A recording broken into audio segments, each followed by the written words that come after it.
Title: Single Dad asked the cashier why her hands were shaking. Her reply left him speechless.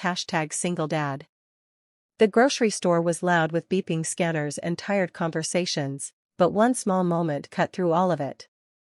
A single dad, already carrying the weight of the world, noticed something that most people would have ignored.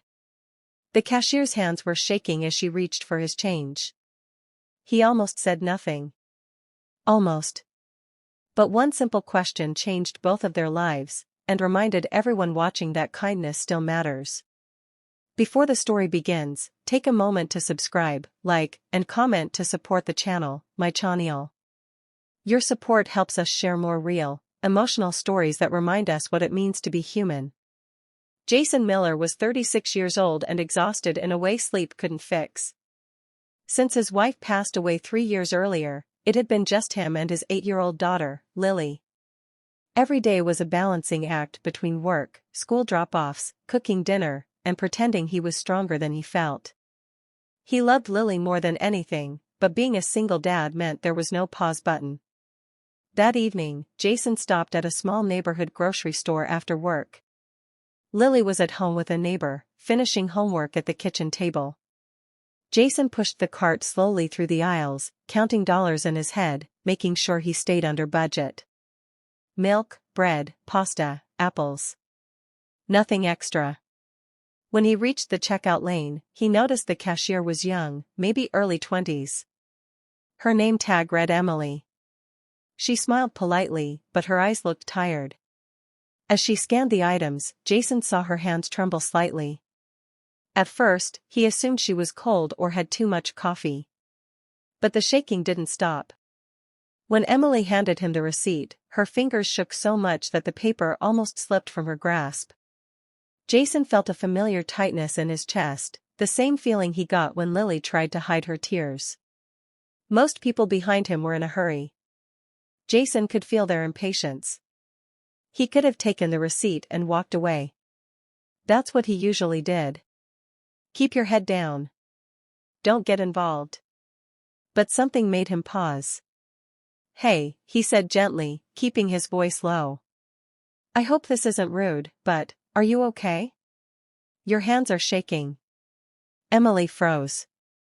For a split second, Jason thought he had crossed a line. Her eyes widened, and she looked down at the counter. The shaking got worse. I'm sorry, she whispered. I'm trying really hard. Jason shook his head. You don't need to apologize. I was just worried. Emily swallowed and took a slow breath. The people behind Jason shifted impatiently, but he didn't move. After a moment, she looked up at him, her eyes glossy with unshed tears. My mom is in the hospital, she said quietly. She had a stroke this morning. I didn't want to call out because I need this job. I need the money. But I can't stop thinking about her. Jason felt his throat tighten. 3 years ago, he had stood in a hospital hallway, hearing words that shattered his world. He knew that fear. That helplessness. I'm really sorry, he said. That's a lot for anyone to carry. Emily nodded, pressing her lips together as if holding herself together by sheer force. I haven't told anyone. Customers just want to get in and out. I don't blame them. Jason reached into his wallet to pay, then hesitated. He remembered the nights he sat in his car after work, afraid to go home because the silence reminded him of everything he lost. He paid for his groceries, then gently slid a $20 bill back across the counter. What's this? Emily asked, startled. It's for you, Jason said. For a coffee, or gas, or just one less thing to worry about today. Emily's eyes filled with tears. I can't take that. Jason smiled softly. You can. Someone once did something similar for me when I was having the worst day of my life. I promised myself I'd pass it on. Her hands were still shaking, but now she was crying openly. She covered her mouth, trying not to break down at work. Thank you, she said, her voice barely audible.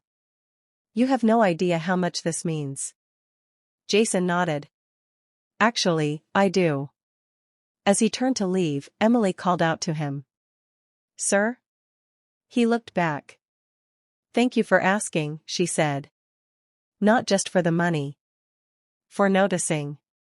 Jason walked out of the store with his groceries, but his heart felt heavier and lighter at the same time. When he got home, Lily ran to him and wrapped her arms around his legs.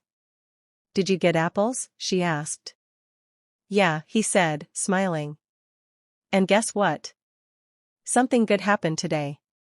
Later that night, after Lily was asleep, Jason thought about Emily. He wondered how her mom was doing. He wondered how many people around him were struggling in silence. The next week, Jason returned to the same grocery store. This time, Emily was at the register again. She looked different. Tired, but calmer. When she saw Jason, her face lit up. "My mom is stable," she said before he even asked. "She has a long recovery, but she's going to be okay." Jason felt a wave of relief. "That's wonderful news." Emily smiled. "I've been trying to do what you did. Just little things. Smiling. Asking people how they are. It helps." Jason nodded. "Kindness spreads like that." As he walked out, he realized something important. He couldn't fix the world for his daughter. He couldn't protect her from every hard moment. But he could show her how to notice people. How to care. How to choose kindness even when life is heavy. And that was enough.